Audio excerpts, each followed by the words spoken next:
केंद्रीय मंत्री नितिन गडकरी ने एक बार फिर पीएम मोदी को नसीहत दे डाली है। उन्होंने बिना नाम लिए इशारों में कुछ ऐसा कह दिया जिसके बाद से जानकार कह रहे हैं कि उनका इशारा बीजेपी के उन तमाम दिग्गजों की तरफ था जो धर्म की राजनीति करते हैं, देश को बांटने के लिए राजनीति करते हैं। हालांकि वो पहले भी कई बार अपने बयानों से अपनी ही पार्टी पर निशाना साध चुके हैं, लेकिन इस बार उन्होंने पार्टी की विचारधारा पर ही सवाल उठा दिए हैं। ऐसे में अब नितिन गडकरी के बयान ने तहलका मचा दिया है। तो आखिर क्या है नितिन गडकरी के इस बयान के मायने, क्यों हो रही उनके बयान की चर्चा, इसी पर हम अपनी स्पेशल रिपोर्ट में करेंगे बात। नमस्कार, मैं हूं अंशिता। नितिन गडकरी अक्सर अपने बयानों के चलते सुर्खियों में रहते हैं क्योंकि उनके बयानों की खास बात यह है कि वो खुलकर अपने विचार रखते हैं, चाहे वो उनकी अपनी ही पार्टी के खिलाफ ही क्यों ना हो। यही वजह है कि हर राजनीतिक दल में उनकी तारीफ होती है, उनका सम्मान होता है। ऐसे ही एक बार फिर उनके बयानों की अब चर्चा होने लगी है। अपने बयान में उन्होंने भारत के संविधान का भी जिक्र किया, जबकि पिछले दिनों बीजेपी पर बाबा साहेब के अपमान के आरोप लगते रहे हैं। पहले केंद्रीय गृह मंत्री अमित शाह ने राज्यसभा में एक विवादित टिप्पणी की, इसके बाद उनके इस्तीफे की मांग होने लगी और इसके अलावा दिल्ली में सरकार बनते ही बाबा साहेब की जो तस्वीर हटाने का मामला सामने आया, उस पर भी विपक्षी दल आम आदमी पार्टी ने जमकर विरोध किया। यहां तक कि पूर्व सीएम आतिशी ने तो आंदोलन करने तक की चेतावनी दे डाली थी। यही नहीं, बीजेपी पर लगातार यही आरोप लगते रहे हैं कि वो संविधान बदलना चाहती है। यहां तक कि जब लोकसभा चुनाव चल रहे थे उससे पहले कई बीजेपी नेताओं ने इस तरह के बयान दिए थे कि बीजेपी को 400 पार सीटों से जिताओ जिससे वो आसानी से संविधान बदल सके। इन बयानों ने विपक्ष के आरोपों पर मोहर लगाई और इसका नुकसान भी बीजेपी को लोकसभा चुनाव में उठाना पड़ा था। यानी संविधान के मुद्दे पर बीजेपी पर सवाल उठते रहते हैं और इन सब के बीच में गडकरी ने संविधान को लेकर बड़ा बयान दे दिया है। तो क्या कुछ बोले हैं गडकरी, पहले सुन लेते हैं। और हमारे संविधान में यह कहा गया है कि हमने जात, पंथ, धर्म, भाषा और सेक्स के आधार पर हमने किसी को डिस्क्रिमिनेट नहीं करना चाहिए। सबको अधिकार है अपने विकास का और संविधान ने फंडामेंटल राइट्स भी हमको दिए हैं और फ्रीडम्स भी दी है और इसके आधार पर हम ऐसी समाज व्यवस्था निर्माण करना चाहते हैं कि जिसमें किसी भी व्यक्ति के साथ जात, पंथ, धर्म, भाषा, सेक्स के आधार पर कोई भेदभाव न हो। हम ये भी चाहते हैं कि कोई भी व्यक्ति उसकी जात, पंथ, धर्म, भाषा और सेक्स इससे बड़ा नहीं होता, उसके गुणों से बड़ा होता है। और समाज की छुआछूत, अस्पृश्यता, जातीयता और जो विषमता का भाव है, डिस्क्रिमिनेशन का भाव है कि ये श्रेष्ठ है, वो कनिष्ठ है, इन सब से मुक्ति पाकर हम समानता के आधार पर समाज को विकसित करना चाहते हैं। अब गडकरी के इस बयान को लेकर यह कहा जा रहा है कि उन्होंने पार्टी को साफ साफ समझा दिया है कि देश तो संविधान से ही चलेगा, देश को संविधान के मुताबिक ही चलाना होगा और इसमें कोई बदलाव की गुंजाइश ही नहीं, यानी संविधान में बदलाव नहीं किया जा सकता। ये बात खुद केंद्रीय मंत्री ने समझा दी है। दरअसल केंद्रीय मंत्री नितिन गडकरी लोकमाता अहिल्याबाई होलकर महिला सम्मान समारोह में शिरकत करने पहुंचे थे, जहां उन्होंने सभी को बराबर सम्मान देने की बात की। उन्होंने भेदभाव ना करने की सलाह दी। उन्होंने कहा कि हमें एक ऐसा समाज बनाना चाहिए जहां लोगों को जाति, लिंग, धर्म या सामाजिक हालत के आधार पर नहीं बल्कि उनकी योग्यता और योगदान के आधार पर आंका जाए। और क्या कुछ बोले गडकरी, पहले सुनते हैं। हम ये भी चाहते हैं कि कोई भी व्यक्ति उसकी जात, पंथ, धर्म, भाषा और सेक्स इससे बड़ा नहीं होता, उसके गुणों से बड़ा होता है।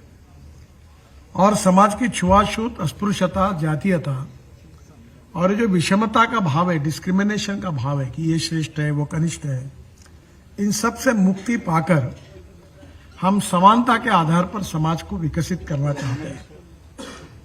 Social equality and economic equality is important goal for the society. और इसलिए ऐसे एक समाज में कुछ कारणवश पुराने समय में कुछ लोगों ने अपने हितों के लिए समाज में अलग अलग प्रकार के डिस्क्रिमिनेशन प्रस्तापित करने की कोशिश की। तो अपने बयान के जरिए गडकरी ने उन सभी लोगों पर निशाना साधा जो अपने हितों के लिए समाज को बांटते आए हैं। अब गडकरी के इस बयान ने जानकारों के कान खड़े कर दिए। उनके बयानों के अब अलग अलग मायने निकाले जा रहे हैं। जानकारों का तो ये भी कहना है कि विपक्ष तो अक्सर ही बीजेपी पर धर्म की राजनीति करने का आरोप लगाता रहता है, देश को बांटने का आरोप लगाता रहता है। ऐसे में जब गडकरी भी ऐसा ही बयान दे रहे हैं, यानी वो कह रहे हैं कि अब बांटने की राजनीति बंद करनी चाहिए, धर्म के आधार पर नहीं बांटना चाहिए, जाति के आधार पर नहीं बांटना चाहिए, तो ऐसे में कहीं ना कहीं वो अपनी ही पार्टी पर निशाना साध रहे हैं या अपनी पार्टी को समझा रहे हैं कि जिस राह पर बीजेपी चल पड़ी है वो उसके लिए घातक सिद्ध हो सकती है। और ये कोई पहली बार नहीं है जब गडकरी ने अपनी पार्टी को या अपनी पार्टी के दिग्गजों को, आलाकमान को ये मैसेज देने की कोशिश की है कि बीजेपी इस वक्त गलत राह पर है और अगर इसी राह पर आगे बढ़ती रही तो पार्टी के लिए आगे आने वाला समय बहुत ही मुश्किल हो जाएगा। वहीं अब गडकरी का एक और बयान आना जिसमें उनका कहना है कि हमें ऐसा समाज चाहिए जिसमें धर्म के आधार पर, जाति के आधार पर कोई भेदभाव नहीं होना चाहिए। ऐसे में यह माना जा रहा है कि उन्होंने अपनी ही पार्टी को नसीहत देने की कोशिश की है, क्योंकि बीजेपी के दिग्गज ही मंचों से खड़े होकर देश में नफरत पैदा करने वाले बयान देते हैं। खुद पीएम मोदी कपड़ों से पहचानने जैसे कई विवादित बयान दे चुके हैं, जालीदार टोपी और वगैरह वगैरह, जाने ऐसे तमाम बयान बीजेपी के दिग्गजों के खुले मंचों से आते रहते हैं और इसी को लेकर कहीं ना कहीं नितिन गडकरी ने एक बार फिर निशाना साध दिया। और ये कोई पहली बार नहीं है, इससे पहले भी जातिगत राजनीति पर जब जबरदस्त बहस जब छिड़ी हुई थी उस दौरान भी नितिन गडकरी ने बड़ा बयान दिया था। कई राज्यों में जब विधानसभा चुनाव भी होने थे, इनमें से एक राज्य महाराष्ट्र भी था और महाराष्ट्र चुनाव से पहले केंद्रीय सड़क परिवहन मंत्री और राजमार्ग मंत्री और नागपुर लोकसभा सीट से सांसद नितिन गडकरी का जाति पर एक बयान तेजी से वायरल हो गया था, जिसमें उन्होंने कहा था कि जो जाति की बात करेगा उसको लात पड़ेगी। उनके इस बयान ने सियासत को गरमा दिया था। उन्होंने कहा था कि इन दिनों महाराष्ट्र की जाति की पॉलिटिक्स की चर्चा लगातार हो रही है और वो जात पात में यकीन नहीं करते, चाहे जो हो, जिसने वोट दिया है उसका भी काम करेंगे और जिसने उन्हें वोट नहीं दिया है वो उसका भी काम करेंगे, उनको इस चीज से कोई फर्क नहीं पड़ता। उन्होंने आगे कहा था कि जो करेगा जाति की बात उसको मारूंगा कस के लात। मुसलमानों को बता दिया मैं आरएसएस वाला हूं। एक कार्यक्रम के दौरान उन्होंने कहा था कि मेरे निर्वाचन क्षेत्र में 40% मुस्लिम हैं और मैंने उन्हें पहले ही बता दिया कि मैं आरएसएस वाला हूं, मैं हाफ चड्डी वाला हूं। किसी को वोट देने से पहले सोच लो कि बाद में पछतावा ना हो। जो वोट देगा उसका भी काम करूंगा और जो नहीं देगा उसका भी मैं काम करूंगा। और नितिन गडकरी के इस तरह के बयान अक्सर ही आते रहते हैं और उन्होंने ये भी कहा था कि जाति से नहीं गुणों से बड़ा बनता है इंसान। नितिन गडकरी ने कहा था कि महाराष्ट्र में आजकल जातिवाद को लेकर बहुत झगड़े चल रहे हैं।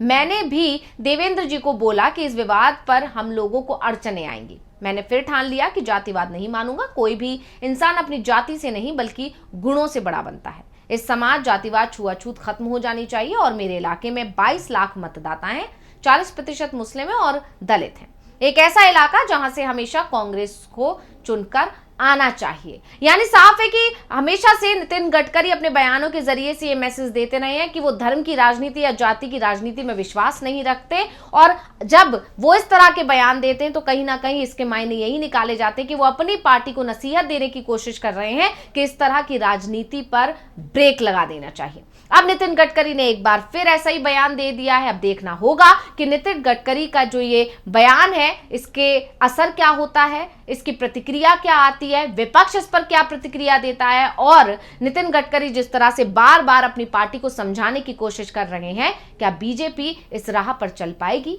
या नहीं। तो रिपोर्ट आपको कैसी लगी हमें कमेंट करके अपनी राय जरूर दीजिएगा। इसी के साथ मुझे दीजिए इजाजत। देखते रहिए डीवी लाइव। नमस्कार।